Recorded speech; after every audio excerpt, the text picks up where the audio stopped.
Hi, my name is Michael Besner. I'm the E-Community Place Director at the Okanagan Center. I'm a conservation ecologist, biologist. I've worked at the center for 6 years now. And my role and responsibility is to help the center advance its programming with recovering, revitalizing, and perpetuating Okanagan culture, language, community, and environment. We're partnered with the Regional District Okanagan-Similkameen and the Okanagan Nation Alliance on the Community to Community Growing Stronger Together project. So that project is an important project where we're engaging local schools and other community members to help us recover the endangered cottonwood ecosystem. Some of these trees that you see here around us, the black cottonwood, or mulch in the Insilchin language, are a foundational part of these streamside and wetland ecosystems here in the South Okanagan-Similkameen. Some of the areas that we are protecting through the Okanagan Center, through leases and purchases on reserve of locatee lands, are helping to support some of the last remaining black cottonwood forests here in the Okanagan. There are a number of species at risk and culturally significant species that are tied to this particular tree. Some of the important food species, like in Titi'ich, the Chinook salmon, we understand in its early growth stage, from the fry to smolt stage, relies on insects that fall off of the leaves of cottonwoods and other riparian plants. That's an important food species to sustain not only Okanagan people, but other people here in the Okanagan. The salmon, of course, are interconnected with bears and eagles that eat the salmon and sometimes drag those carcasses back into the forest, which again become fertilizer for these very same trees. It's all part of an interconnected ecology or ecosystem that we're fundamentally a part of. If we were to lose all of the black cottonwood forests here in the valley, we would stand to lose possibly hundreds of different species that are all interconnected to this one plant. It's a wonderful project that we're engaged in with the Regional District and the Okanagan Nation Alliance, really helping young people in particular connect with that plant and take an active role and responsibility in recovering this ecosystem and all of the species and human beings that are connected to it. Two of the species that we're most concerned about that are directly connected to the black cottonwood tree are the western screech owl, or Quolquol snina. It's a small owl about, if I were to put my two fists together, that's about as tall as they are. They look very similar to the great horned owl, which is not at risk, which is a much bigger owl. But the western screech owl, or Quolquol snina, likes to nest in cavities or holes excavated in mulch or black cottonwood trees.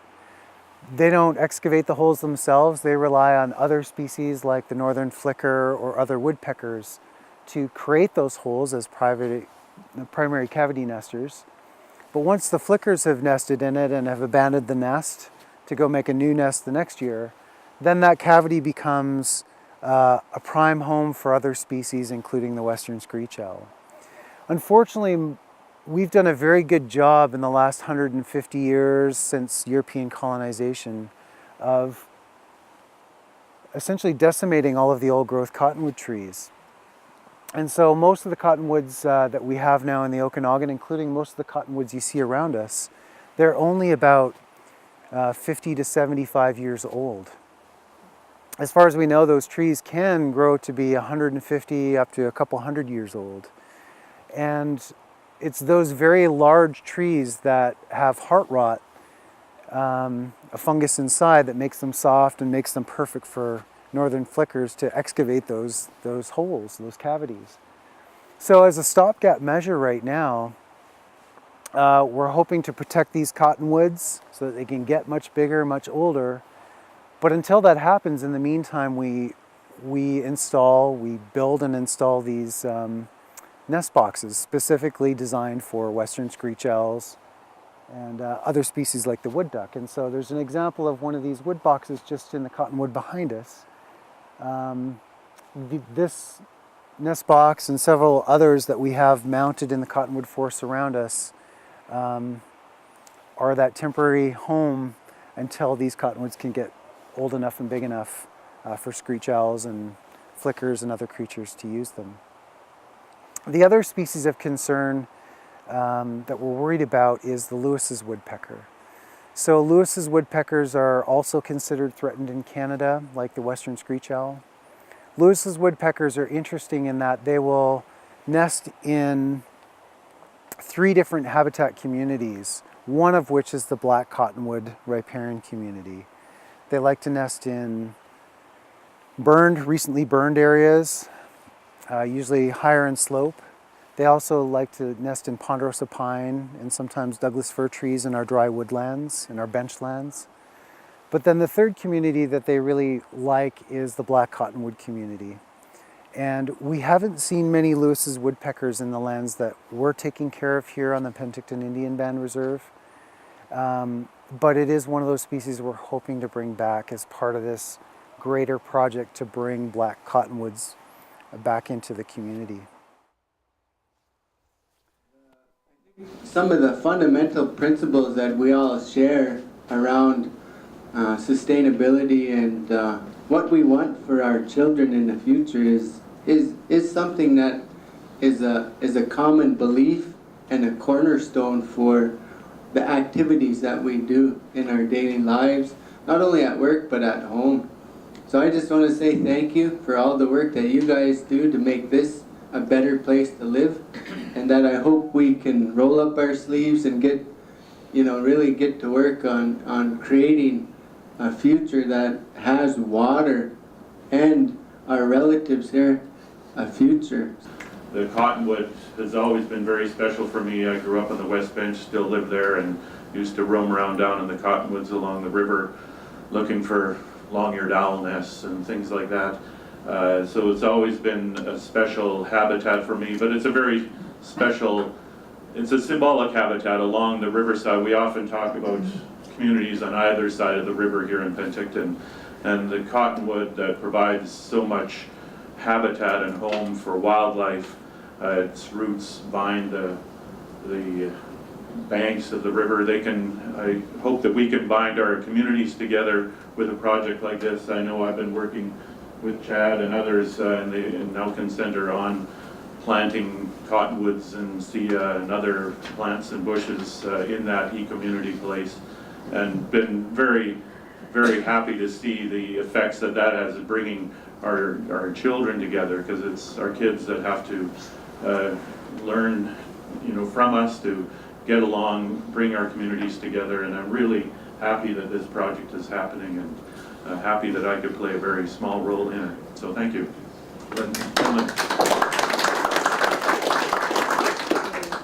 When we were first entertaining this project, and we were at the Nelkin Center, and the Artie West was in the middle of dealing with floods. And as we walked out, we were talking about the value of the cottonwood, and he said cottonwoods, they only spread their seed, or the cotton flies, at high water.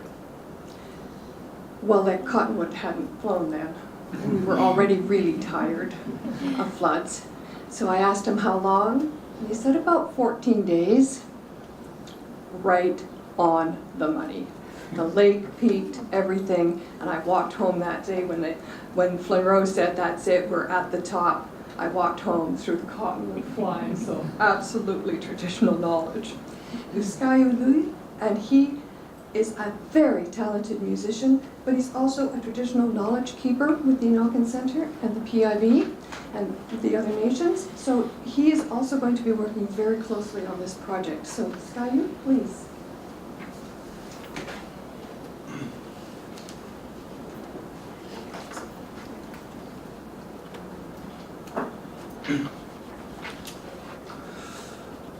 Why Iswis Ayu, Kentos Malkamik.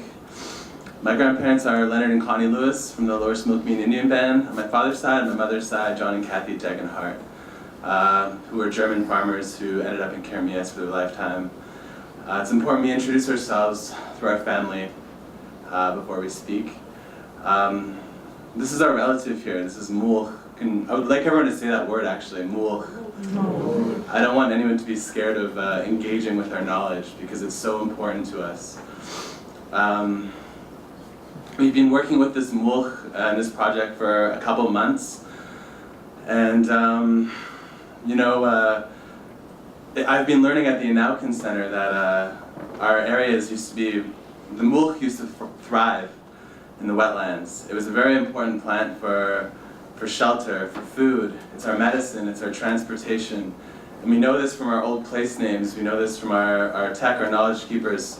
Some of them are in this room. And that's the type of knowledge that we work from at the Okanagan Center to perpetuate the existence of these trees. And what I see out there now is we're not acting very responsibly to our environment. Maybe the last 150 years or so, there's been a lot of destruction to this relative, and it's caused a lot of harm, not only for our people, but for the environment, for the tamik, for all the living things out there that we depend on. And there's ways that we can live that are in regeneration of the land.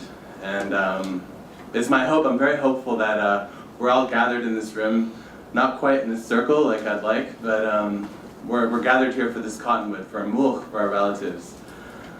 And it's going to take a lot of work because you can't just plant these trees and expect them to flourish and turn into forests.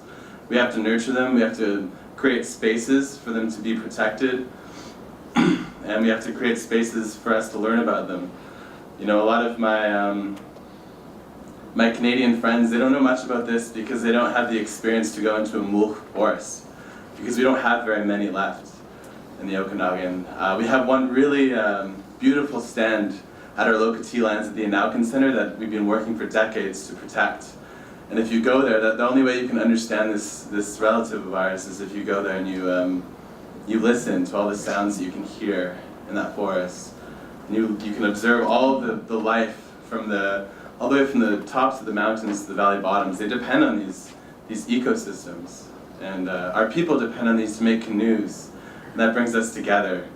And our salmon are coming back up the river, and they really, really need this to be near the river so they can have shade, so that they can lay eggs in the roots, so that they have insects that fall off there and they have food. And so it's really important that we're gathered here today. But it's not just important that we're doing this process, it's important that we nurture what we're trying to create. It's important that,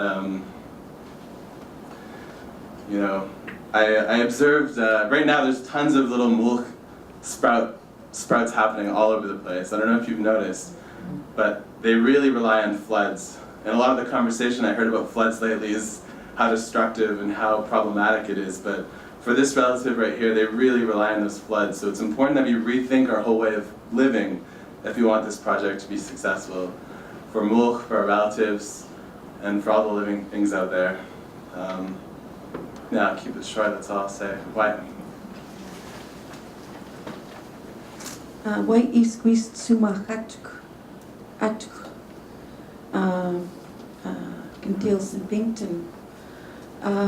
So when you say that, when you hear the word mulch, and I noticed a lot of you didn't actually say it, so this is a community-to-community forum.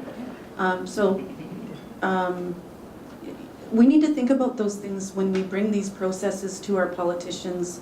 It's a lot for our knowledge keepers to bring this knowledge that is 14,000 years or older.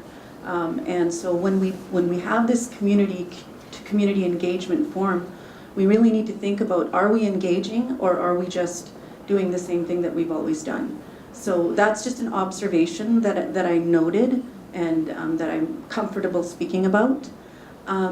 So mulch, the end of the word is and when you look at the word timhula, that word is part of the our language.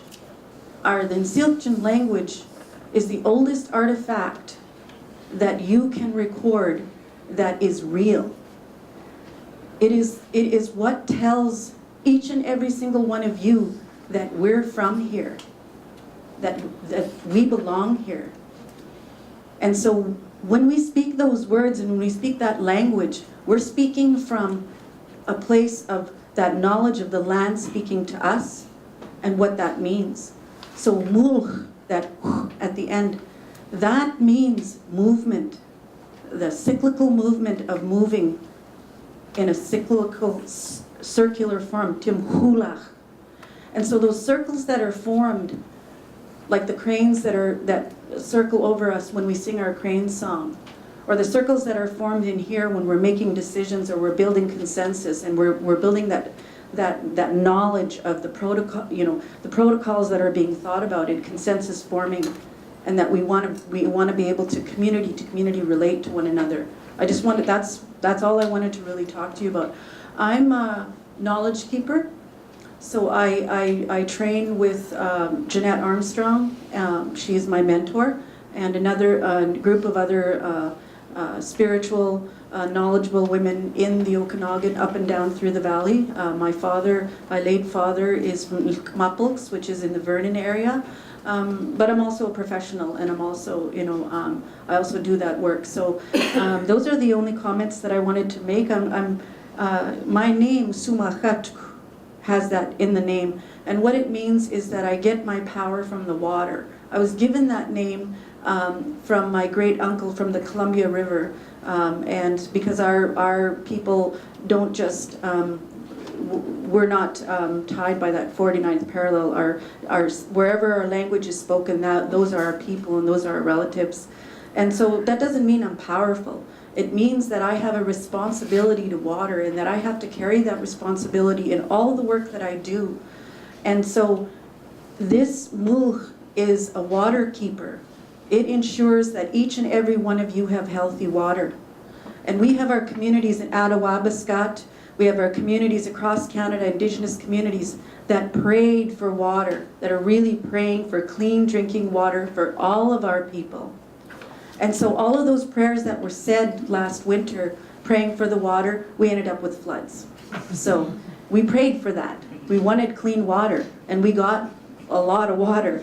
I just wanted to acknowledge that. And I'm really happy to work with Michael and Skyu and Tessa from ONA. I know that there's good work, and Ava, Mr. Cannings, it's always an honor to work with you when I see you abroad. So, this will be part of an engagement process that will be ongoing. I'm going to introduce Robert Edward, who's going to have some remarks, and then we'll hear from Tessa from ONA. Limlimt. When I look at this, I always think about, when we plant these trees in our communities, they could be meaningless if we continue on what's been going on. When you look at the fires that are happening in our territory and other parts of the world, I guess, and other territories, it's because we're legislated out of our interaction with our land, with our Timuhula. We talk about Tamih. We're not talking about just one. We're talking about all of them, how they interact and how we interact. Our knowledge didn't come, 151 years ago. Our knowledge came long before that. We deal with biologists, we deal with foresters, we deal with all these people that think they have knowledge. And yet, I always tell people I graduated from the University of Chipaka in 1983 when my dad said, "Now you are the man of this house." And he passed away. And he instilled with me all the knowledge that I need to carry on this kind of work, to help my people put their foot on the ground again, to make our land healthy. Because everything we're going through now wasn't just something that, was predicted, was talked about in my dad's time. I was really fortunate to grow up with an elder, because when I was born, my dad was an elder. I was really fortunate for that. And all the teachings from here back to then, and all the teachings from here front that I'm teaching my children and some of the community members I work with is for that. Our land is sick. As already talked about, our land is getting sick. We see those fires is because they say Smokey the Bear done a good job. But the reality is, for us, it hasn't done a good job. Our medicines, our foods, everything we have out there in the forests aren't there anymore because of our lack of legislated interaction. You know, we need this community to really work. And if you want to do something in our land, you come and ask us. And I guarantee you we're not going to say no. Because when we look at water, and if it's polluted, it's not good for you or me. And if our land is sick, it's not good for you or me. So when we think about this, it's got to be positive. We got to walk forward together, not you guys walk behind us. You guys listen to us. You guys, we have a plan for you. Here's what we think is better for you. All those have been done in the past 150 years, and it hasn't worked. So we need to stand up and really think about this protocol or this interrelationship that we're going to have. We're talking about one Temich here, one of the ecosystem, and how that works. I said the next thing I think about is a stunch, the beaver. You know, he relies on this. He's the gardener of this tree here. So when I think about those things, it's going to be meaningful. Because for me, it doesn't matter. I continue the fight anyway. And when I'm gone, my sons and my daughter and my grandchildren continue the fight anyway. Because I always talk throughout my years is that you can't fight the truth. You can't legislate me off of something and say, this is right. You got to sit there and look at yourself in good conscience and say, you know, we tried. We really walked down this path together. And if it's our last day here, then we can look at each other in the eye and say, we tried.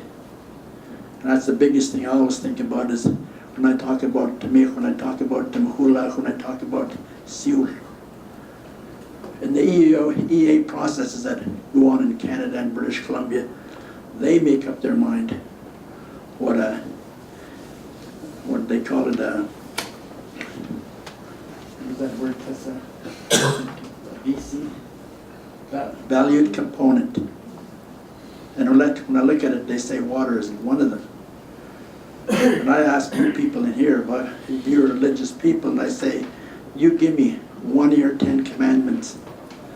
I'll put it in a bag or a box and you forfeit that. When I forfeit, the valued component is water. That's one of the first things the Creator created was water. The next was Temhula, then the Temich, then the Speluch. So when I look at this thing, I said, you know, we can't just lay idle words to this. If we're going to talk about a relationship, then we need to look at the relationship. Because for the past 150 years, my people have been in abusive relationship. And then, well, I guess maybe we mistake that for love because we're still here. And we're always going to be here. Why limnant? Why and chai squeeze kukumshkin kintel samilkami. Good morning, everyone. My name is Tessa Terbasket. I work for the Okanagan Nation Alliance in Natural Resource Management, and I'm from the Lower Similkameen community. I first want to take the time to really thank Zoe and Eva for approaching the nation and our communities to participate and engage in this small but important project. And I just want to say that who I am is directly tied to the Similkameen River, where I'm from, and its health, its habitat, its riparian, its cottonwood zones and trees. And if it's not healthy, then I'm not healthy. And it's a really important lesson that I learned young, and something that we need to really be passing on to our next generations and our children. And I want us to recognize that the past 150 years hasn't been good for the wetlands and the rivers. Our ecosystems and waters, Penticton sits on prime wetland habitat that we've lost. And it's it's important, as Zoe was saying, that this project, that we're focusing on the next 150 and how we can do things better and rebuild those trusts. And for our people, we're directly connected to the health of the land. And I want to thank Zoe for recognizing that this is unceded Okanagan territory. We never gave up any rights or title to this land, and who we are as people is directly connected to how we are able to look after the land. And so when we talk about reconciliation and building these relationships, it's directly tied to the land and looking forward and rebuilding these ecosystems that we as humans have destructed. One thing municipalities have been trying to bring forward in the last couple of years are riparian regulations. So riparian means adjacent to streams or wetlands or lakes for that matter. And so because we've done such a good job of destroying riparian habitats, increasingly governments, federal government, provincial government, municipal governments like the regional district have recognized that there's this imperative, this need for us as a culture, as a civilization, to get back to protecting these important ecosystems because they do help regulate water quantity and they help protect water quality. And so these local bylaws, riparian regulations, I think a lot of people are really struggling with those because it really does mean that we have to change our way of thinking and doing things. We really do have to start this process of moving our human developments, whether they're commercial, residential, or even agricultural. We really do have to start this process of removing them out of the floodplain. We've done such a great job of controlling our waterways, channelizing our rivers, putting up dams and weirs. That's benefited us because we've been allowed to develop floodplains. But all of that infrastructure has limits. And at some point, nature is going to exceed the limits that we've built those standards to. And because that's what nature does. Moving forward, thinking ahead, it really behooves us to start working with nature instead of against nature. Instead of trying to control nature, might we start working with nature as a partner in our health, in the partner of the health of future generations, and start thinking about moving our human developments outside of the floodplains. My understanding is that Okanagan people, the Seal people, they learned this over a period of time, and they learned that developing permanent structures in floodplains is really not a good idea. It was okay to build temporary structures in the floodplains and to harvest the abundance of life and food in floodplains. But they knew that every once in a while that floodplain's going to get flooded, and so you can't build permanent settlements there. And even though you might try to control water for periods of time, eventually nature is going to up the ante and overwhelm the infrastructure that you've built. To me, there's a fundamental lesson modern civilization has to learn. We can't control nature. If we try to do that, we're going to suffer. So maybe it's better that we start working with nature and allow nature that floodplain space that it needs to keep everything healthy. And riparian regulations that municipalities are now enacting are really the beginning of that process of encouraging us, of giving us incentives to do that, to transition our developments outside of floodplains. Another aspect of black cottonwoods and this habitat type or plant community that we're really see as important is their role in regulating both water quantity and water quality. They regulate water quantity in the sense that during high flows, during floods, black cottonwoods are that one big tree plant that likes to have its feet wet. It grows right in the water, right next to the water. It's okay with being flooded for a period of time. And these huge, massive trees absorb vast quantities of water during these flood periods.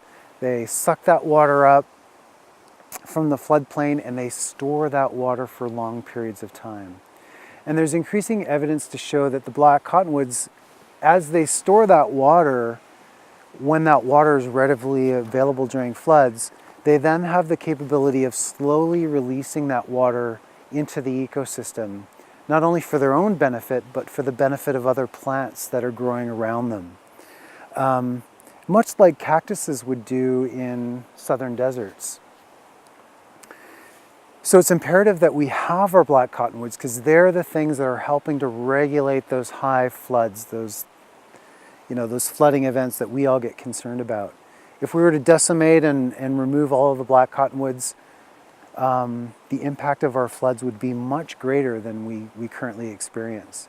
And I think much of the pain and suffering that we're experiencing as human beings during these most recent flood events are because we've been a little greedy as human beings. We've really done a good job of annihilating these cottonwood forests, and really, I think, had we been more enlightened, we would have left these cottonwood floodplains alone and built our human developments outside of those floodplains.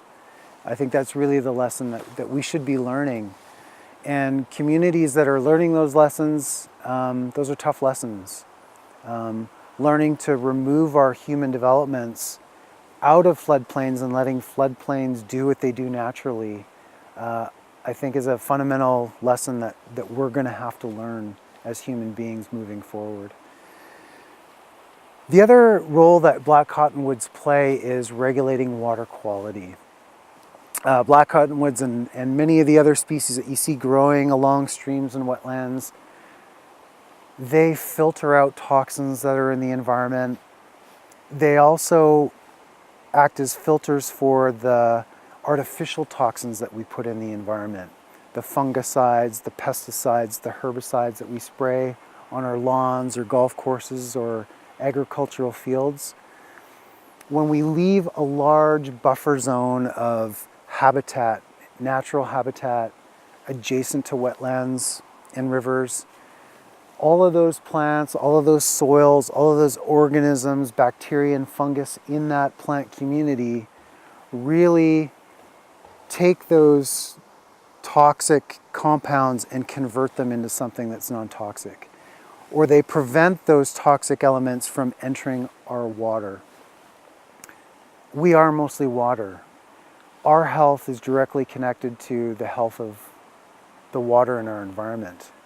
If we're not keeping our water clean, if we're not taking care of all of the habitats and species like black cottonwoods that are filtering out and cleaning the water before it gets into our rivers and wetlands and lakes, we're going to manifest those toxins in our own bodies. We're going to become unhealthy. So really protecting black cottonwoods, protecting this entire plant and animal community is a fundamental part of keeping us healthy. RDOS is working together with project partners, Okanagan National Alliance and the Anauken Center. And what they're doing, they're working also with the Okanagan Indian Educational Resource Society, School District Number 67, Okanagan Skaha, and UBC to celebrate many thousands of years of regional landscapes of the Okanagan with particular focus on the black cottonwood forest communities. The project will commemorate the shared resources of land and water, paving the way forward to a more sustainable future for the South Okanagan. So I'd like to, on behalf of Summerline Secondary School, thank Eva for coming and for Harron Hall, who is the traditional ecological knowledge keeper for the Anauken Center. So welcome. So I just wanted to mention how the black cottonwood ecosystem is amongst the rarest plant communities in the southern interior, and it also provides a crucial habitat for a wide range of unique plants and animals on land and water. And it's been kind of underestimated ecosystem. For many of thousands of years, and even today, we have utilize the cottonwood tree for many uses, and we'll get to that. I guess, actually, before we continue, I just want to point out this slide right here. It's done by Casey Moran, and you'll learn about her in a later slide. Casey Moran is a UBC PhD student candidate, and she's actually involved with us with our Cottonwood project, and she's going to be monitoring all of these cottonwoods you will hear further on for the next 4 or 5 years while she's doing her PhD. And in addition to that, she's an artist. And this is the view that she grew up with at Twin Lakes. Black cottonwood, and lots of you, it's one of those trees that people love to hate because of the various aspects of the tree, but it's a deciduous tree that thrives on wet sites, especially in the floodplains. And it's actually the most impressive North American largest hardwood tree. It can grow up to 50 meters, and in the olden days, the trees would even reach to 2 meters in diameter. And it is a keystone species that supports life of so many other animals and plants, like we said. Could everyone say mool? That's the Syilx name for cottonwood, or black cottonwood specifically. In the spring and early summer, a sticky resin covers the buds, as you can see right there, that sticky resin, and it has a nice sweet smell, kind of like your tree out here. And often that fragrance could waft along the valley for a long distance. And it's antimicrobial, and it has some medicinal usage by the Syilx people, which I'm not totally going to get into here, but it is utilized by the Syilx people as a medicine and also for waterproofing. Okay, and another thing that the cottonwoods have is you have 2 sexes, males and females. So this would be a male catkin and a female catkin. And people often say they are allergic to cottonwood fluff, which is nearly impossible because the allergies develop to protein coatings on pollen. So if they would be allergic to anything, it would be these male catkins earlier in the season, in March. The catkins are actually full of C vitamin, and they say you could use them in soups. They are very highly nutritional. And then in the June, again, we have these seeds that are enveloped in these fluffy threads that allow them to go in great distances. And it is highly absorbent, this fluff, and I think in traditional usages it was used for bandages and pads, babies' diapers, things like that. Riparian tree. Ripa in Latin means the water's edges. It is very dependent on water. It's not, it can't sit in the water, the roots can't sit in the water all the time, but it's dependent on the fluctuation of flooding, and it supports all these other ecosystems of different plants and animals, and it provides shades, diffuse shade for water organisms like fish and amphibians. This is a diagram by Casey. She's a really good resource that we have here in our project. So here you see another characteristic that cottonwoods have is that they have these really deep roots that go into the groundwater, and they tap into this groundwater. And during the drought periods, they actually can displace water up into the upper parts for other plants to utilize. Additionally, once the tree, in addition to seed propagation, which has a higher genetic variation, they also have this capacity of cloning itself. So if the old tree dies, you get these new trees coming up. So these are all clones. A key factor in the destruction of cottonwoods is the channelization of the river, as you can see there. It altered the natural waterways. And many streams in the valley have been channelized or diked, and we can see that in our environment now. And it prevents flooding from happening, which is really inhibits the growth of new cottonwood trees. So you could see from here the historical perspective of the natural meandering of the river to here the channelization of the river. And that's because of human development, colonization. You could see the environmental and like the ecological and the historical impacts in the past 150 years that Canada has existed here in the Okanagan. So the Okanagan specifically lost 85% of its wetlands and 63% of the Cottonwood ecosystem. Okanagan Basin Water Board actually right now is developing maps. They are mapping the wetlands and what's left over, and they're also doing the mapping of the forefronts. I think Okanagan Lake has now lost 65% of the foreshores are gone. So it's very quickly encroaching on us, all this development. And they have statistics there if you go on the Okanagan Basin Water Board website. So by the end of the season, they have this glorious color, the cottonwoods, and the leafy debris is really important for as a food for caddisfly. You see here, and then these insects in turn are eaten by fish and our red-listed lizard. Is it the long?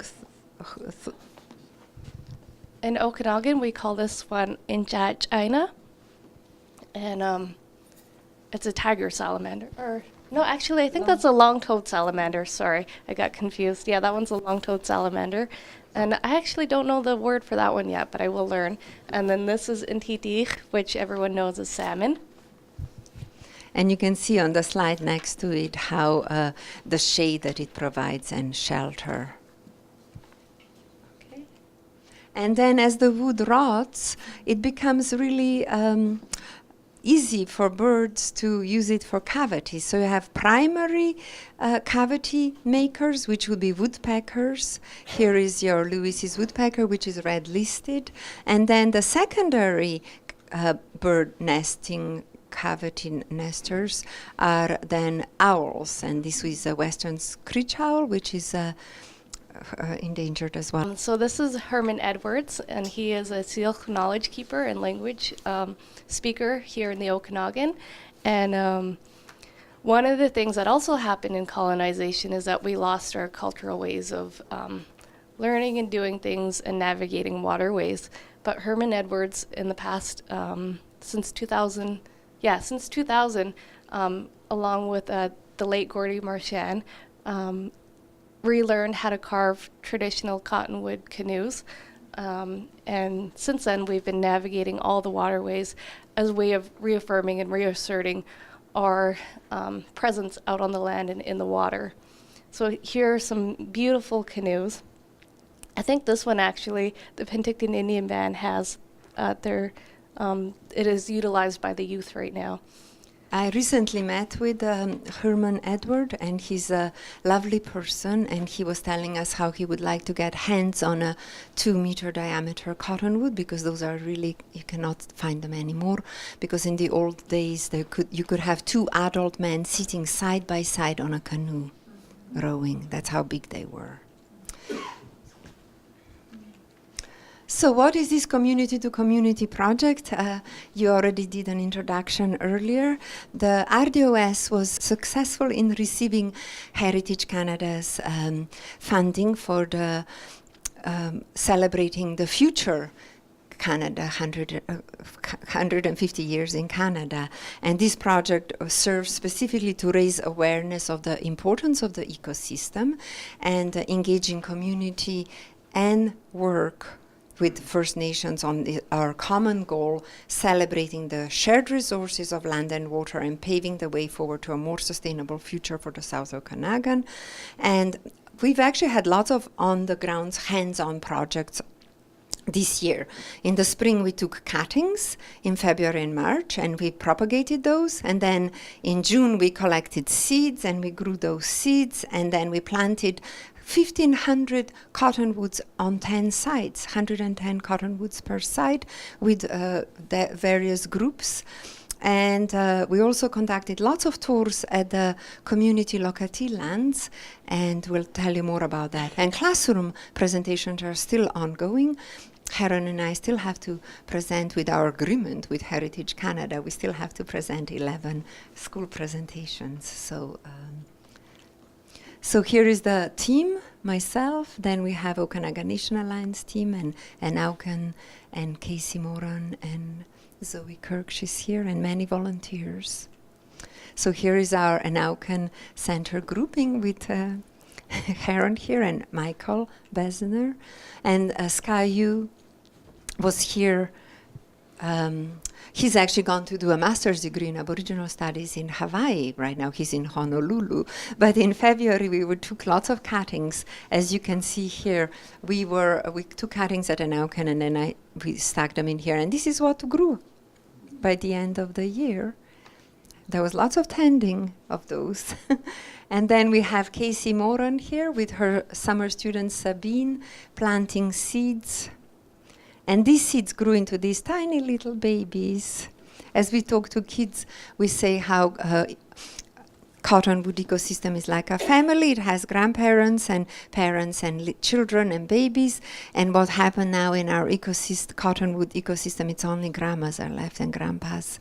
They need to, so these are our babies that we're now planting with children.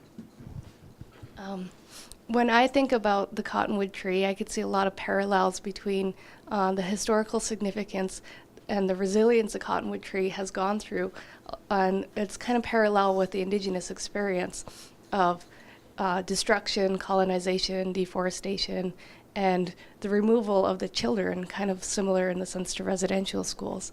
So as I've been working on this project, I've been seeing a lot of parallels in how the cottonwood tree could kind of metaphorically speak to the experience of Indigenous people in the last 150 years. These are then just further along. These are now toddlers. Anyway, and then we had, this is Naramata School. The children actually did transplants from seedlings into larger pots. Then we had them at the even larger pots. There's them planting in situ at the locati lands. And then we had this is a nature club. They were planting larger specimens. This was a very feisty, great worker planting cottonwoods. Fathers were really good at digging up huge holes when we needed them. And there's Tessa Terbasket. She's been one of our partners in this project. And then Casey, with her huge project she took soil samples of every single hole that we dug, and she's going to be studying them later, and this is how we place them, and she mapped them all by contours and all this data that she's collecting for her PhD work. This is us in one of the classes, Harron and I. So the e-community place is kind of run by the Auken Center. It's a department at the Auken Center. And the locati lands now are one of the largest stands of cottonwood in the Penticton region. And it's been protected for hundreds of years, and specifically in the last 20 years by the Auken Center and the e-community place. This is a small fragment of what once was an extensive riparian forest that existed all along the channel. It has dense thickets of deciduous shrubs that provide ideal habitat for endangered yellow-breasted chats, right there. And I remembered the owl's name, Quilquilsnina. I feel like I'm an elder right now with this foggy, sick brain that has to, forgets things and remembers later on. So there's Quilquilsnina, Adderseek, Twarachin, that's in China. That's a tiger salamander that I was speaking to before. And then the yellow-breasted chat, that will have to come back to me again. And then, of course, we have our 4 food chiefs. And so the e-community place is a rare habitat for all of these species who are at risk. And so the locati lands is really significant to this part of the valley and this part of the region because it's one of the last stands for their homes to exist and thrive and flourish. And we've been doing a lot of research specifically with the yellow-breasted chat throughout the years. Can I add? Because the yellow-breasted chat, actually 20% of all of the breasted chats in British Columbia, I think, are the Locati lands, and they're now being banded. And you banded them when you were a little girl. They are banded, and they actually have discovered them down in Mexico and Arizona, I think. And Michael Besner is hoping to establish some kind of a school relationships between us and those schools further down, and have children maybe students carry on relationships with these other students. Anyway, on the side here quickly. Yeah, this is one of the excursions that actually Harron and Michael both do tours at the Locati lands. And here is Michael showing off milkweed seed. And the tours are now the weather's not really suitable, but I'm sure in the spring they will start again. Yeah, I just wanted to say how these cottonwoods ecosystems provide habitat to all of these endangered species, and we all have to do our bit to recognize these and to help them out. And this is another one of our Casey Moran's drawings. If you want to bring your schools to the Locati lands, you guys are more than welcome. Part of your visit helps us to protect the lands, because the Locati lands are specifically held by the Penticton Indian Band members, and what the Anaukin Center does is it leases the land so that it can so that the Locati holders are not thinking about developing. So, and it also provides them with an income. And so we encourage visitors, and we also encourage donations, and we are looking forward to seeing you out there. Some of the work we're doing with the Okanagan Nation Alliance and their fisheries department is supporting their work and their mandate to help bring salmon back to the Okanagan. Salmon were prevented from reaching the Okanagan River here in Penticton and into Okanagan Lake because of the dams that were put along the Columbia River system, and also the dams and weirs put on the Okanagan closer to our backyards. So they've been charged more recently with bringing salmon back into the system. One of the challenges we have, however, is that as salmon come back into the system to spawn, the water temperatures are too high. All salmonids, salmon and trout, require very cold, clean waters and clean gravel to lay their eggs in, and so that their eggs can successfully transform into small fish and fry. Unfortunately, because we've channelized the rivers and we've prevented trees from growing alongside the river channel and the dikes, it's exposed all of our waters to the sun. And here in the Okanagan, we have hot temperatures during the summertime, so that's meant elevated water temperatures through much of the year. And often those water temperatures are far in excess of the water temperatures that our native salmon and trout can endure. One of the functions black cottonwoods have, and all the other riparian trees and shrubs in this plant community, is that they provide that essential shading to our local lakes, wetlands, and streams. And those are the conditions that salmonids have adapted to for thousands, if not millions of years. And suddenly we're removing that shading element from all of our local waterways.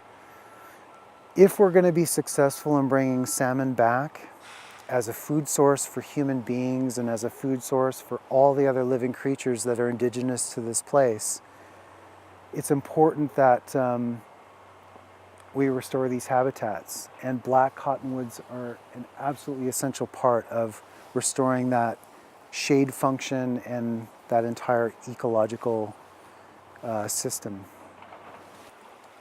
Another element of the black cottonwoods that's foundational for the health of our salmon and trout is the leaf litter that falls into the creeks and rivers during the fall. These leaves are broken down by invertebrates, aquatic invertebrates in the water that use those leaves as a food source. Those aquatic invertebrates in turn become food for the young salmon and the young trout. That allows them to build enough size to be able to migrate back to the ocean. Without black cottonwoods and without the leaves that are falling into the creeks, we wouldn't have aquatic invertebrates, and therefore we wouldn't have food for young trout and salmon.